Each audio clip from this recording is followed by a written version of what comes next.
All righty. Aloha. My name is Ginger Knowles. I would like to welcome you to the Seventh Senses Workshop on Vestibular and Proprioception. We have a special guest today named David Brown who will be presenting for us. Before we get started, I'd like to have my co-workers introduce themselves as well. Roz, can you introduce yourself, please?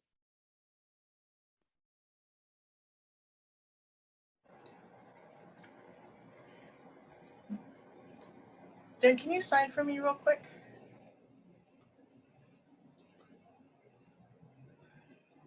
Aloha, my name is Roz Kia, but I'm native Hawaiian and Okinawan. I have long dark hair with white streaks. I wear glasses and I'm wearing a black scrub with CSC on it. My background is blurred. I'm the project coordinator for the CSC, and I'm the resource specialist for the Hawaiian Pacific Deafblind Project. And I'll also be interpreting today. Thank you for coming. Thank you. Tracy?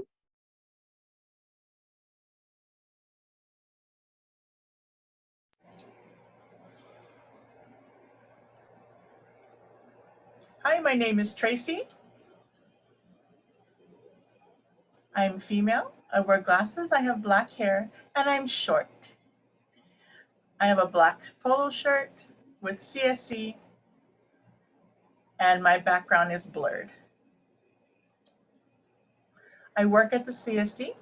I've been here for about 2 years now, and I'm a project support specialist. I've really been enjoying my work here with the CSC.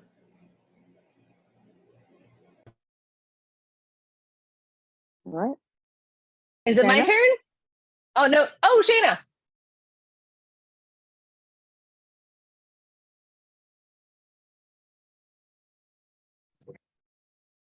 Okay, I'm sorry, I'm not going to sign because it's going to take forever. My name is Shayna. I work here at the CSC. I'm female. I have short black hair, and I'm wearing a black polo shirt that says CSC.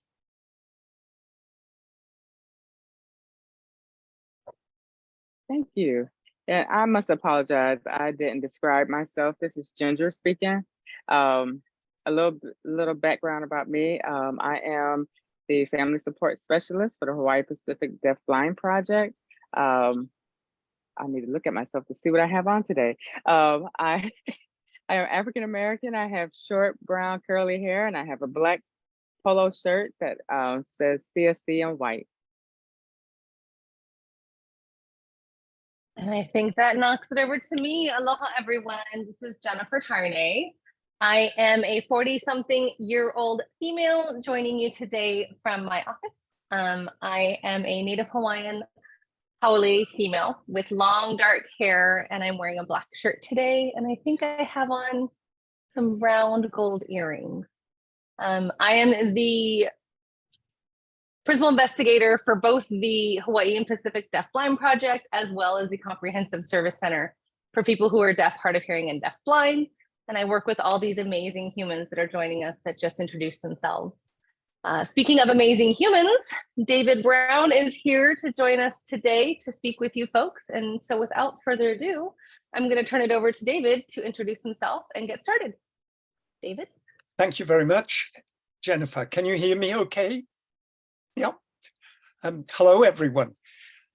My name's David Brown. I'm a 75-year-old Welshman. I'm from the UK, but specifically from Wales rather than England or Scotland or Ireland. If you knew UK accents, you would hear that I have a Welsh accent, not an English accent, but most Americans think I sound English. I'm grey-haired and I don't have much hair left. And I'm also wearing my favorite blue shirt, which is my lucky shirt, which I've been wearing for many years when I give presentations. I'm sitting in the corner of my bedroom, which is where I've lived basically for 23 years since I left London to move to San Francisco. And I can't blur my background because I don't know how to do it. I've tried several times. And if you look behind, if I move my head, you can see my favorite painting, which was done by one of my students. It's a picture of a panda, and he painted it when he was 9 years old, typically a child who was predicted at birth to never walk, never talk, never eat food orally, never be independent, and in fact is too independent. This, a little bit of background about how this came about today. Jennifer and Melanie approached me and asked if I would come to Hawaii and do a 2-day training for them, specifically focusing on the senses, with an emphasis on the vestibular and proprioceptive senses. And as we talked, they thought it would be a good idea if I did a short presentation, namely this one, as a kind of trailer. And the theory is that if you listen to me now, you will just be dying to come and meet me and hear me when I finally get to Honolulu. I'm never sure if it will work like that. Well, the plan was that I would come next month, but I'm feeling very overloaded at the moment, so I've begged not to come next month. And Jennifer and Melanie have had the very good idea to get me over to Hawaii at the end of February to coincide with the Pac Rim conference, so that I could possibly do a presentation at the conference and then do my 2-day session either before or after the big conference. So that's what we've settled on.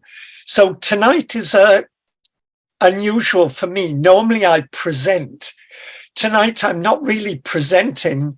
I'm telling you what I'm going to present when I come in February. And I'm not very good at advertising myself. So I hope I don't sell myself short, but I am going to whip through the kinds of things I will be covering when I come to Hawaii. I came into teaching 51 years ago as a high school history teacher. I was a complete failure at it. And after 1 year, I gave up and I went into the disability field, working in a residential unit with children with severe cognitive disability. And after a couple of years of that, I went back to college and got a teaching degree in special education. 40 years ago, I came into the deaf-blind field in England, specifically deaf-blind, working for the National Deaf-Blind Association. And after 6 years of that, I went back to college yet again and got my 3rd degree, specifically in the education of children with what we call in England multi-sensory impairment, which is the term we use rather than deaf-blind. And I will explain why in a moment. I think I was lucky to come into deaf-blindness without any specific training in deaf-blindness. That might be an odd thing to say. I think I was lucky because I had good instincts, and they carried me for a couple of years while I was frantically learning the art and the science of deaf-blind assessment and deaf-blind education.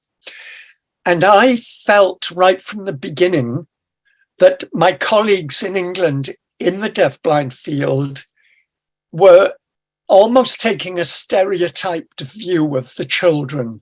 It was almost as if they were thinking, oh, this child is deaf-blind, so we'll do tactile sign with them, and they'll have orientation and mobility using the white cane, and maybe we'll introduce Braille. And I felt that we really needed to approach each child as an individual. I thought that was not really being done with any great care or in any depth. And I started using observational assessment to look at each child as they were by looking at what they did, what they themselves did all by themselves when nobody else was interacting with them. And that just seemed common sense to me. It turned out to be quite revolutionary because I've been given all sorts of awards for this very innovative approach that I've been promoting for 40 years. I was at the International Charge Syndrome Conference in Orlando 2 weeks ago, and I got the Anne Sullivan Medal from Perkins School for the Blind. And in the information that came with the medal, they detailed how innovative my approach was. And I think it might have been innovative, but it really is common sense. I don't see it as any great complex insight that I had. I just looked at children and saw what they did, how they moved, what they were interested in, how they self-stimulated, to help me start the process of learning who they were, what was working, what wasn't working, so that I could get a better idea where to start with them and how to structure my teaching approach to them. I've never worked in a classroom with children with deafblindness. I've always been an itinerant advisory teacher. And I think I should have said that right from the beginning. I'm very aware that working in a classroom 5 days a week, possibly for years with the same children, is very different to flitting all over England or all over California, visiting classrooms and visiting homes to give advice. And I think it's important not just that people like me show respect for the individual children, but that we also show respect, especially for the families, but also for the rest of the child's professional team. And I always try and make my advice helpful and sensitive, rather than being the guy who comes in and says, you're doing everything wrong, you need to start again and do it this way, even if in a way I might be feeling a little bit like that. So this is on screen. You see the flyer that was issued for tonight.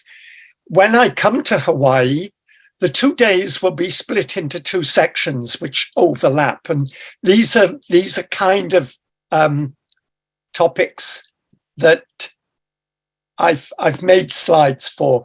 The first day I've called Proprioceptive and Vestibular Issues and Availability for Learning for Children with Deafblindness. And that will be, I hope, at the end of February next year. I will say a little bit more about those 2 senses in this session. But of course, when I'm there, we will have 2 whole days. And that will give us, it will be very interactive. I do like a group who interact with me. I don't want to talk for 2 days. I could. And if I have to, I will.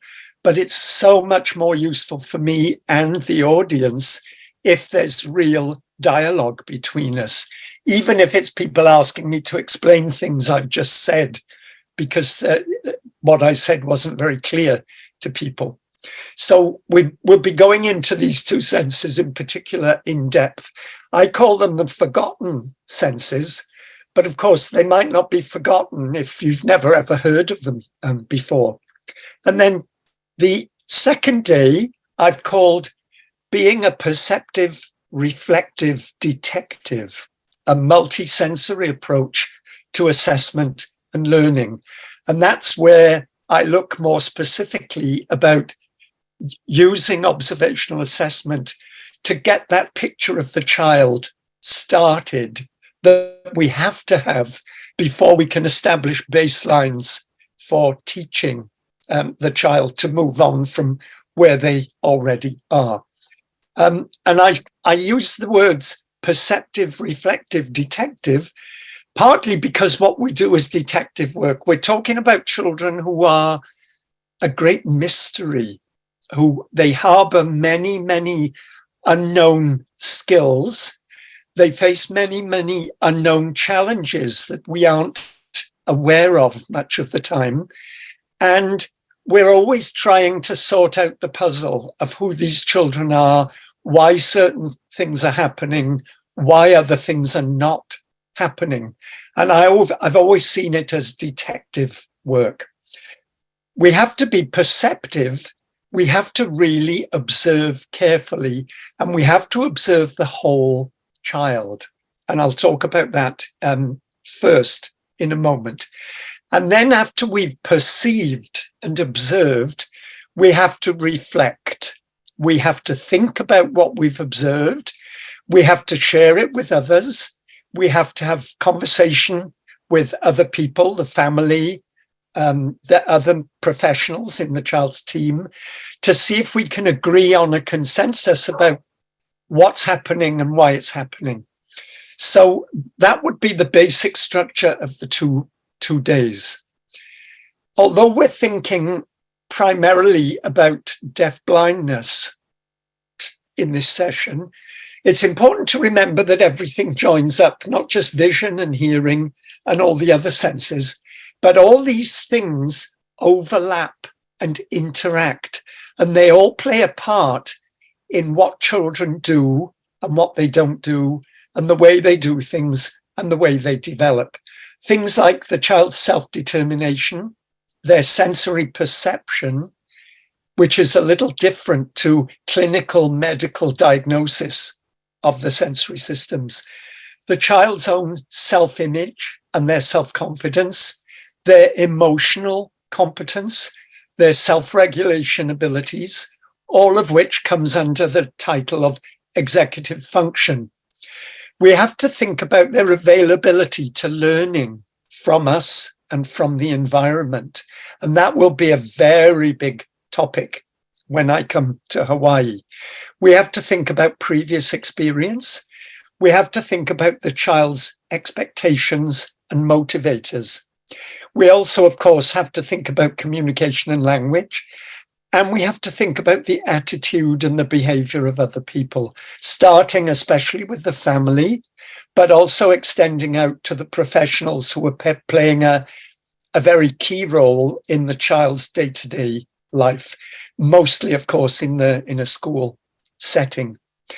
And I've put communication and language there, but I talked about my early experiences 40 years ago. I felt that people were too focused on communication and language and not really spending time finding out who the child was first. And I always feel that if we're deciding how are we going to input language into the child, we shouldn't do that too early, because we should first find out who they are before we make those decisions. I've got a quote from one of the great American gurus, Natalie Barriger, who was a very big name in the vision impairment field. In 1976, she wrote this, and I've underlined some of the words to emphasize them. She says, visual functioning is related in part to the condition of the eye. And we all know that. Is there a cataract? Is part of the retina missing? Does the child only have one eye? Are the eyes unusually small? And all those kinds of questions. But she says, more explicitly, visual functioning is determined by the experiences, motivations, needs, and expectations of each individual in relation to whatever visual capacity is available to satisfy curiosity and accomplish activities for personal satisfaction. And if you look at the words I've underlined, they all relate to the emotional heart of the child. Experiences, motivators, needs, expectations, satisfying curiosity, and feeling a sense of personal satisfaction. And what Natalie Barriger is saying is, if you go into a room of visually impaired children, the child with the best visual functioning might be the most visually impaired child in the group, because they're powerful self-advocates. They're very motivated to use their vision. They've been really well supported by their family and their professional team from birth. And these are kids who are using what they've got to the ultimate of their ability. There might be other children in the group who potentially have more vision, but they're not really using it as ruthlessly and in as extreme a way. And one of the arts of good teaching is to help children want to use their vision and want to use their hearing and want to move and want to read. It's not about us imposing on them, but it's about us encouraging and facilitating their drive and their interest. Most people focus on the child's disabilities. When I talk to people about individual children, I often get a long list of what's wrong with the child. But I like to move on very quickly and pay close attention to the child's abilities, to the things that they do, because this can reveal more about the difficulties they face and the strategies they use to function effectively. And when I meet children, people often, I'll say, how does she communicate? And people laugh and they say, oh, well, she can't communicate. She just lies on the floor and doesn't do anything. And as they say that, I'm looking at the child doing all sorts of things. She's rocking side to side. She's breathing. She's staring up at the light. She's making clicking sounds with her tongue. Sometimes she bangs one of her hands on the side of her leg. The child's doing all kinds of things, but the adult doesn't value those things. They're not seen as anything important. So the adult's perception is if the child's left on their own, they don't do anything. And that's an attitude I'm always pushing against by stressing what I see the child doing and what that tells me they might like or they might be interested in or motivated by.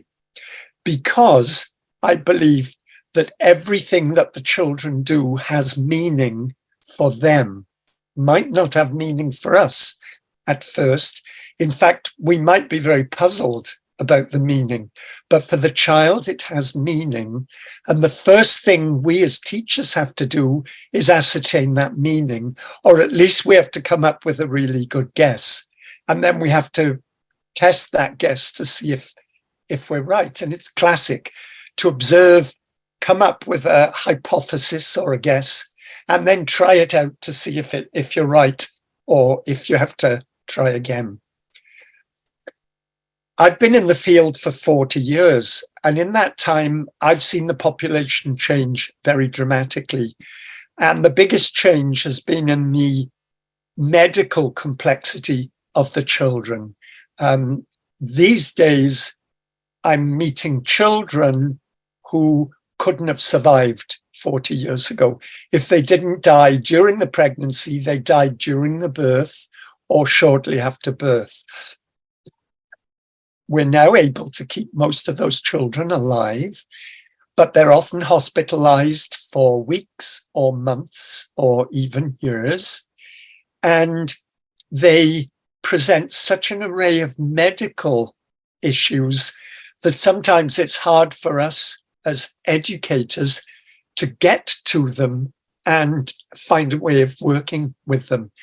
And I've done quite a bit of work trying to make medical and nursing procedures educational, trying to build some kind of educational component into things like tube feeding, diaper changing, suctioning, and all those kinds of nursing procedures.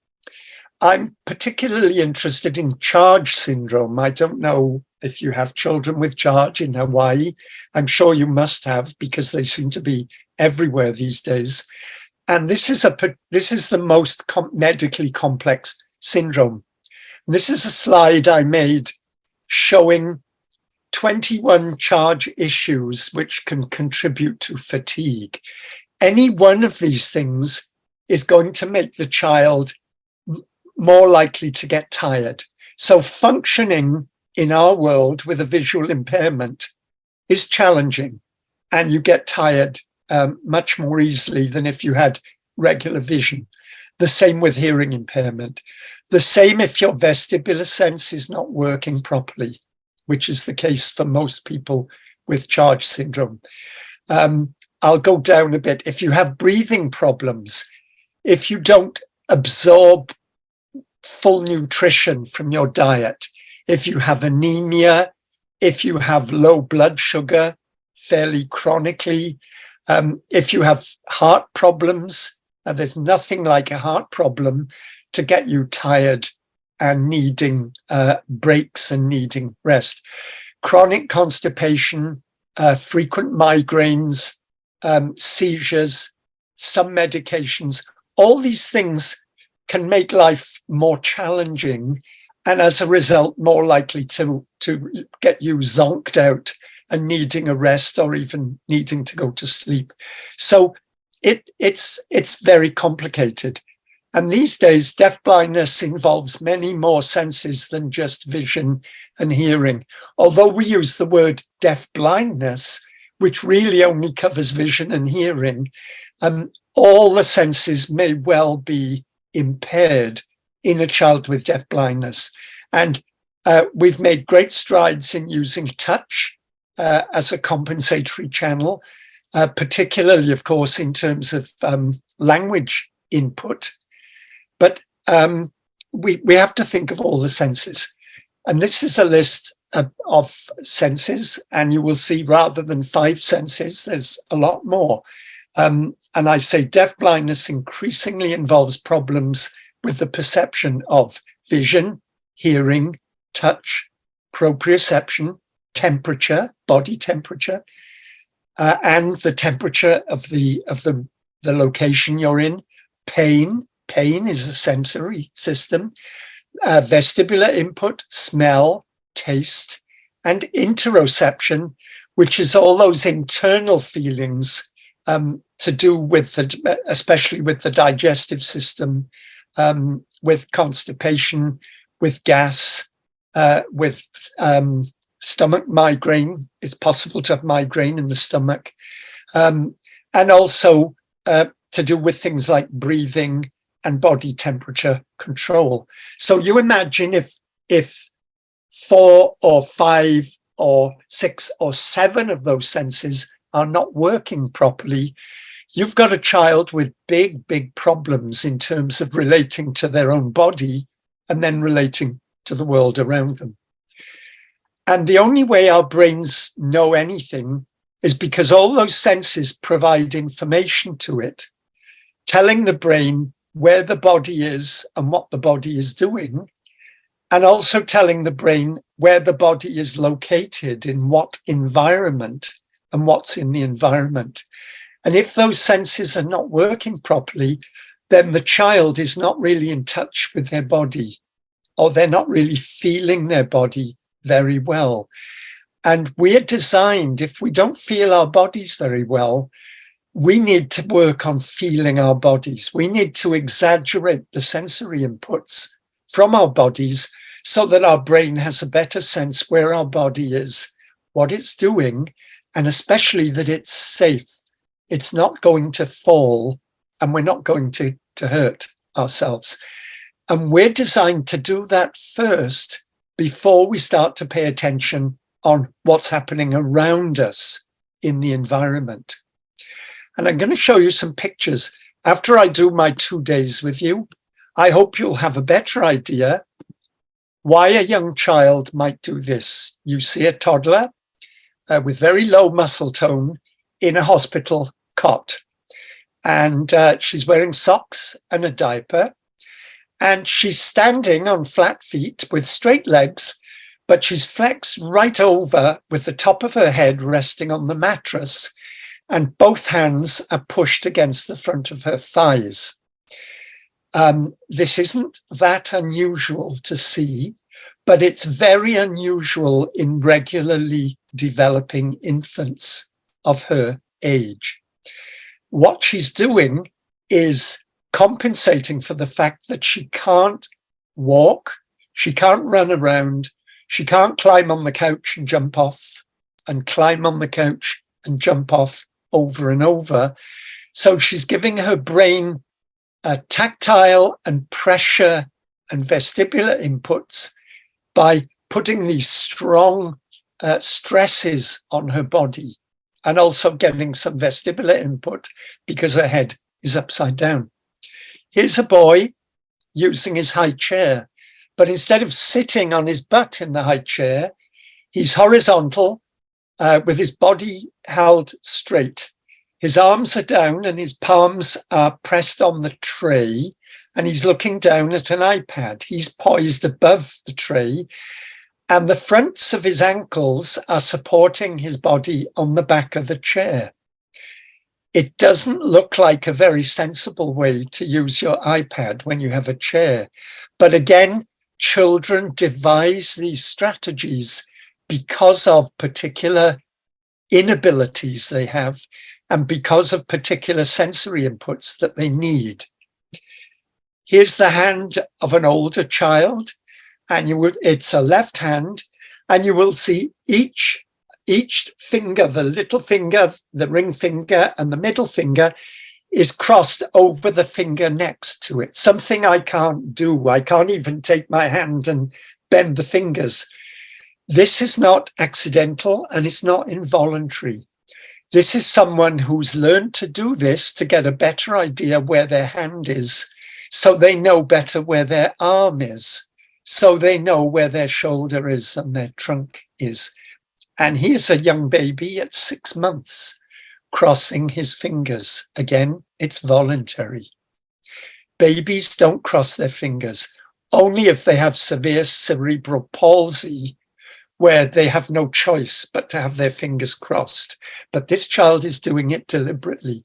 The children explore and they discover things that satisfy their needs. And we need to look for that and respect it. And if you're puzzled why a baby would do this, I found this meme recently. Keep calm and fingers crossed. And I think what that baby's doing is helping himself to self-regulate. It's helping himself to have a better sense where he is and what he's doing. And if you're at the dentist's office and you're feeling stressed, what better thing to do than to interlace your toes? You see two bare feet interlocked. Once again, I'm a fully competent but old adult, and I can't do that. I've tried, and it's just impossible. This boy is calming himself down. He's also sitting in a chair, which is not ideal because his legs are sticking up in the air. So he can't feel where his legs are very well. But if he does this with his toes, he can. Here's somebody else in the doctor's waiting room. And instead of sitting in the chairs, he's planking. He's facing downwards, and he's extended his body very stiff across the armrests of the chairs. I don't know if you've seen these behaviors, but I see them quite often in children. And people laugh and say, oh, he's crazy.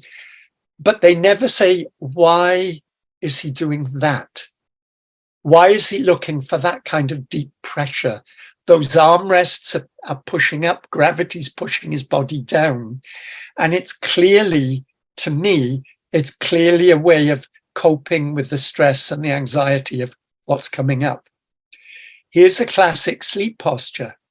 Flat on your back, one knee raised with the foot on the floor, the other ankle brought over the knee, so you get strong twisting and pressure. You cover your head to shut light out with a piece of clothing, and then you slide your open hands palm down under your back, so your body, your butt is pushing the hands down. Your brain can feel exactly where your body is, and you don't need to worry, and you can fall asleep. You're not going to fall over and hurt. Here's a teenager I worked with in a school. She's doing a mobility session around the school campus, and she's taking a break. She's on a swing, And as you can see, she is in this extraordinarily twisted position. She's lying on her side. Again, she's brought one knee up and twisted the other leg over the top of that knee. She's poking her eye with the lower hand, and the upper hand is holding onto the chain of the swing to make sure she's stable. And then she starts to move her body to get gentle swaying. The difference in that child before she did this and afterwards was quite remarkable.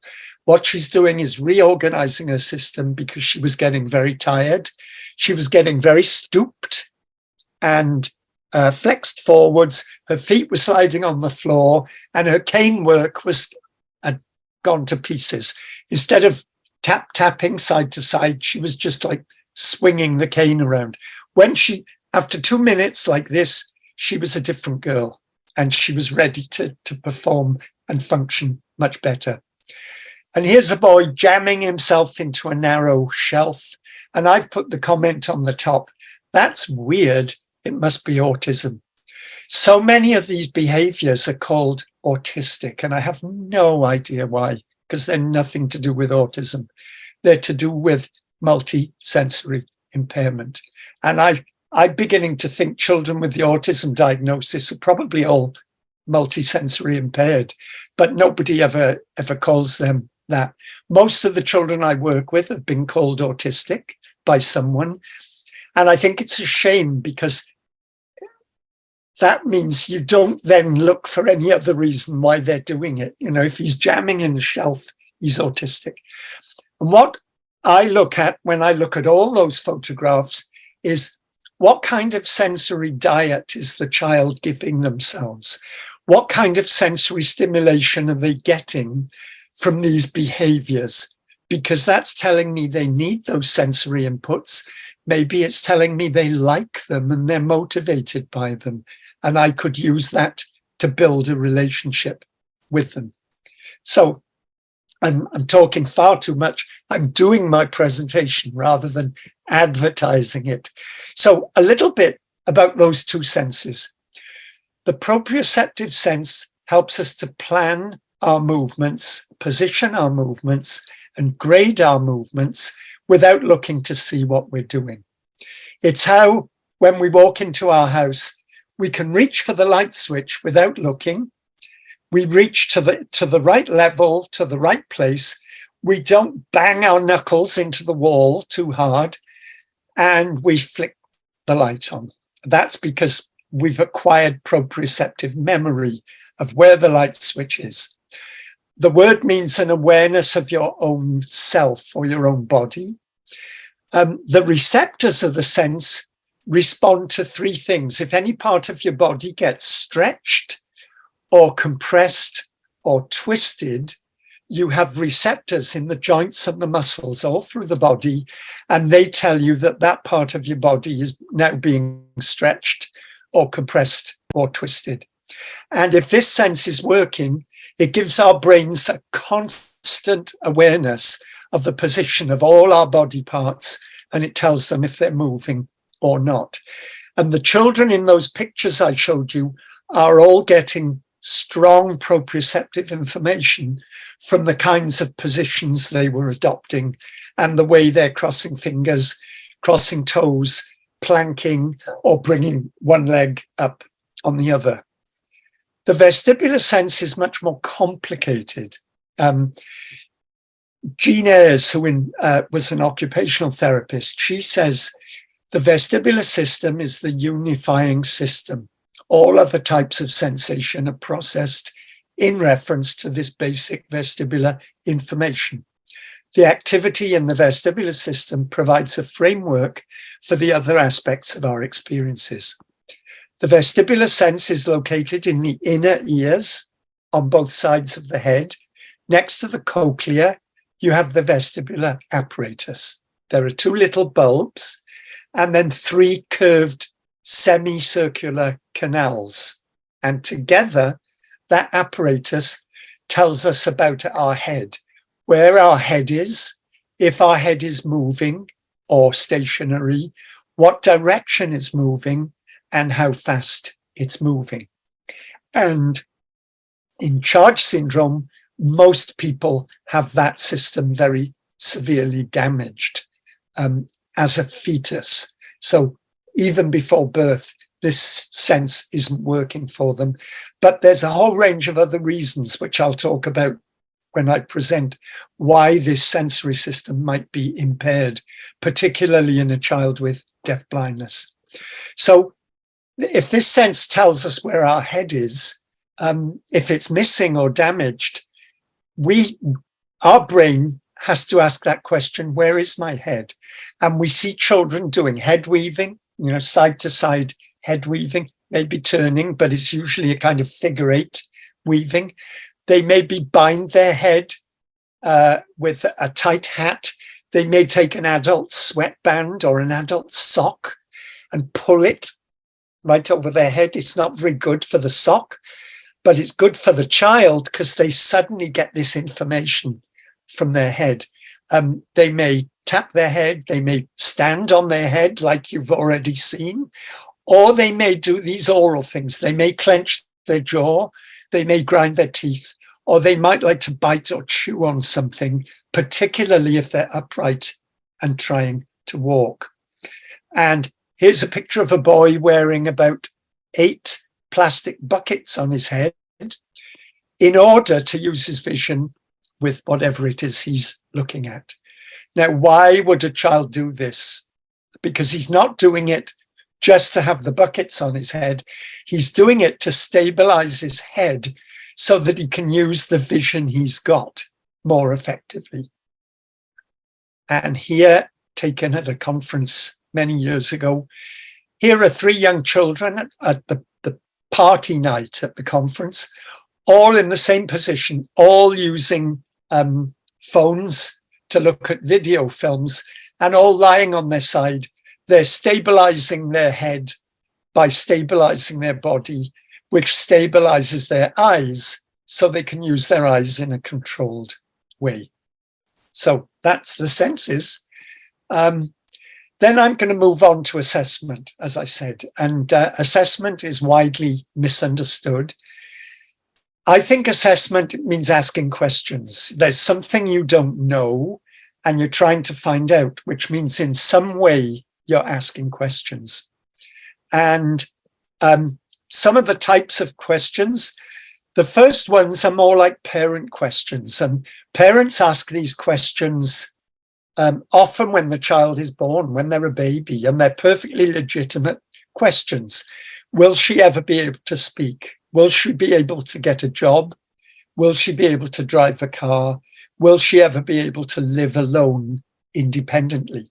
Of course, we can't answer those questions in a baby, but many medical professionals do answer those questions, and they usually answer them in the negative. As we know from family after family, we hear that they'll probably never walk, they'll probably never speak, they'll probably never eat orally, they'll probably never be independent, and all the things that are often said to parents of infants. Then there's the teacher type questions that you get from checklists. Things like, can this boy stack 3 1-inch blocks? Can this boy sort different shapes and different colors?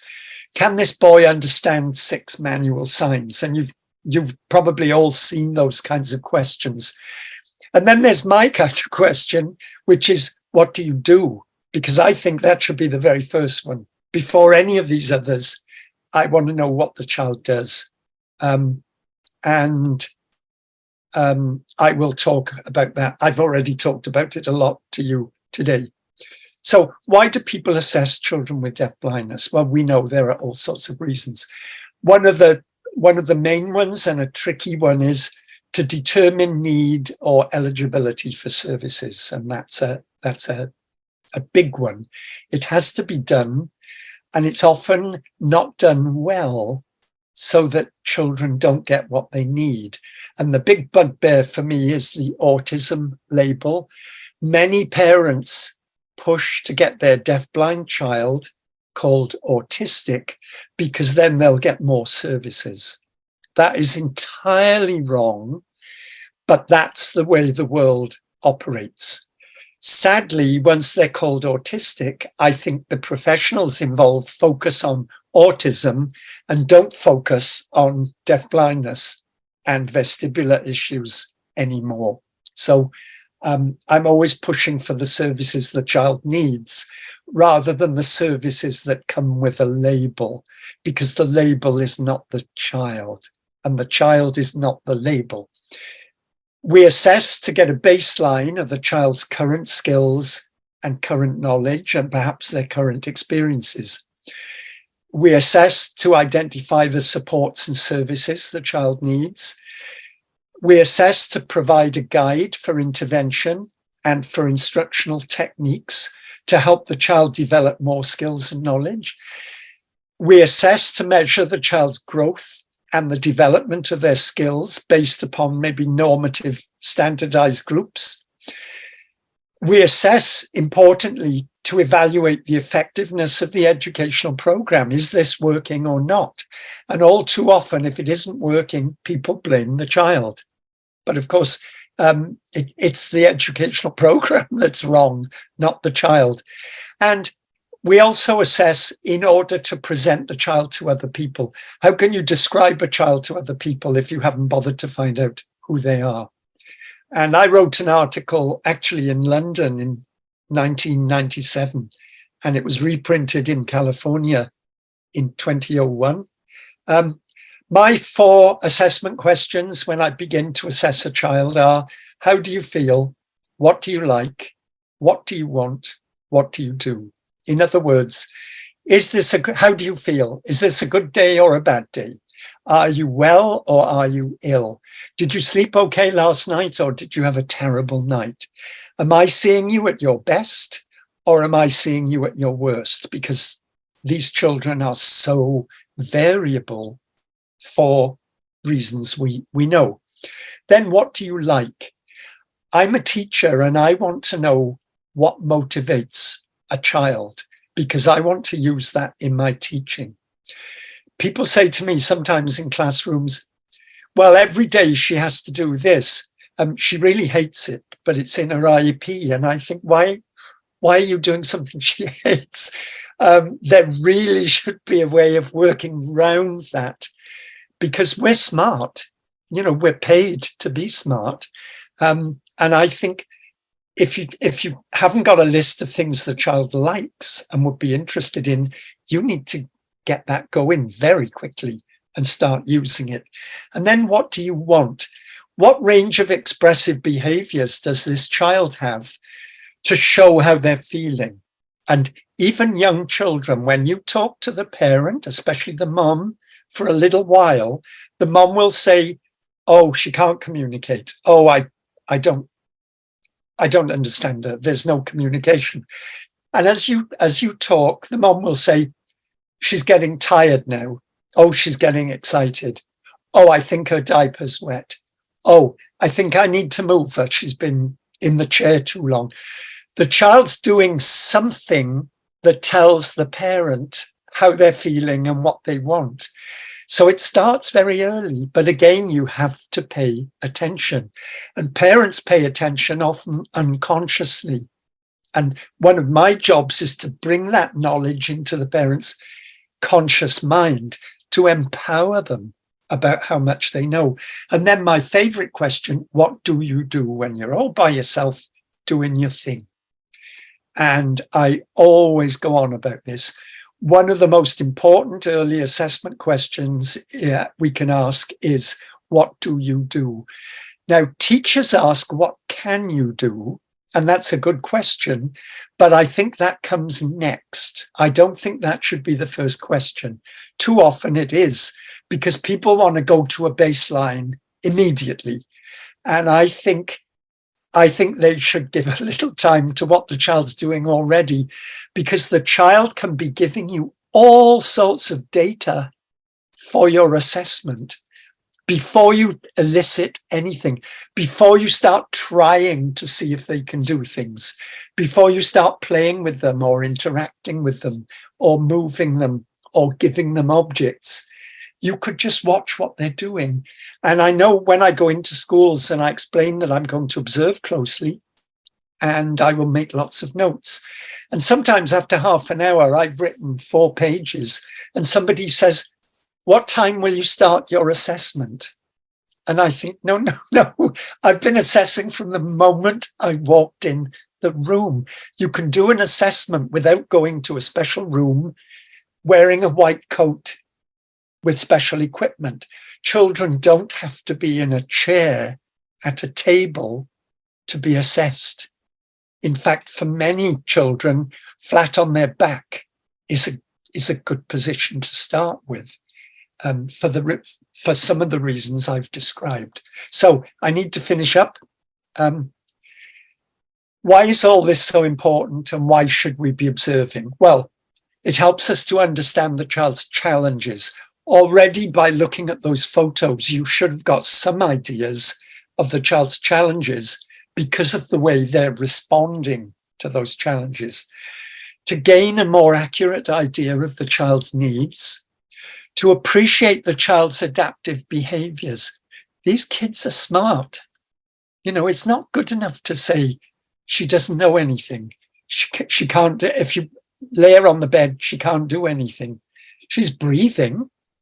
So she's breathing, even if she's not doing anything else. And she's probably doing other stuff, even if it's just finger movements or her toes twinkling or a little bit of butt wriggling. You know, you need to observe. To be able to introduce the essential child to other people. To be aware of the fundamentally important things which often get overlooked or forgotten.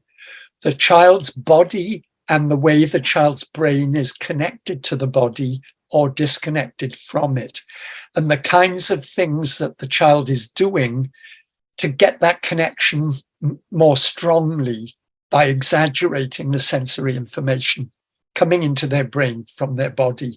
And you've seen a whole range of children doing that very nicely. To remember that everything the child does probably takes more time, more planning, more energy, more concentration, and more attention than it does for other children. And to realize that things that look crazy might really be functional and clever adaptations.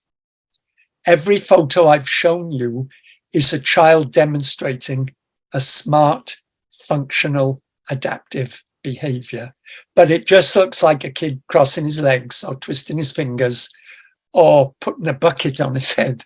There's information there coming to us, and we shouldn't be ignoring it because it could be the gateway to really making a breakthrough with the child. And my last slide, it's 1 minute to the hour, my God. What do you do? And that will, after you've been with me for 2 days, that question will be screaming in your brain till you get back to the child. So, nothing in the chat box. I've talked a lot. I don't know how helpful that was for you. I hope it was helpful. But even more, I hope you're just dying to come and see me next year. But it's a long way off, so you might forget by then. But this is being recorded, so people will be able to see it. I don't know where it will be, Jennifer. You can tell me when I finish. A lot of these things go on YouTube these days. I went on, somebody told me to go on YouTube and search for myself, and I was quite startled. There was stuff going back like 16 years or more of me gabbling away, talking. And Emily says she wished she lived in Hawaii. Well, in a way, I wish I lived in Hawaii, but I live in San Francisco, and you'd be glad to know here it's very cool and foggy. We have wonderful, cold, wet summers, which appeals to a Welshman. As she says, this alone has me dying to learn more and do more. Well, thank you, Emily. I hope it's worked on people who do live in Hawaii. But I understand people will be coming from all over to the Pac Rim conference. So maybe we'll get a quite an international group, which is always helpful. And there's Yes, PAC Room is our international conference on disability and diversity that David has been referencing, and we get quite a big turnout. So hopefully, if Emily, I don't know where you are, but February, end of February, think about coming out. And now Ginger's given you a link to a survey where you can say what you thought of me and this. I hope I didn't say too much and go too quickly. I have to put reins on myself because once I start on this, you know, when you're 75, you start to see the end is nigh. I've just lost one of my cousins. I have a lot of cousins, and one of them died last week, 3 years younger than me. So the Grim Reaper has now come down my family to my generation, and I'm thinking, oh Lord, there's so much I need to do while I'm still capable. But I do try and slow down. But sometimes a good dose of passion is good, because we all tend to work in a very challenging field, and we can get very overwhelmed, and there can be a lot of negatives and problems and new problems. And sometimes it's just good for somebody to give you a bit of a boost and to give the children a boost. I hate children being undervalued. I hate them being treated as if they're dumb and as if they're not, just don't know anything, because people are not bothering to look at what they do know and what they are doing. So, thank you for showing up, and I hope this will work. And I think we're done, Jennifer. I think we are just about done. Thank you, David, so much for joining us. I know it's a little late over there in California with the time difference, but thank you for making time for us. I do a lot of this work, and I learn every time I have a conversation with you. So I myself am thrilled that you're coming out in February, and looking forward to learning more about assessment of these kiddos and what we can do and what I can do differently. So thank you for helping reignite the spark in me as a professional tonight. Excellent. Thank you very much. Okay. Thank you, everybody, for joining us. Everyone have a great evening.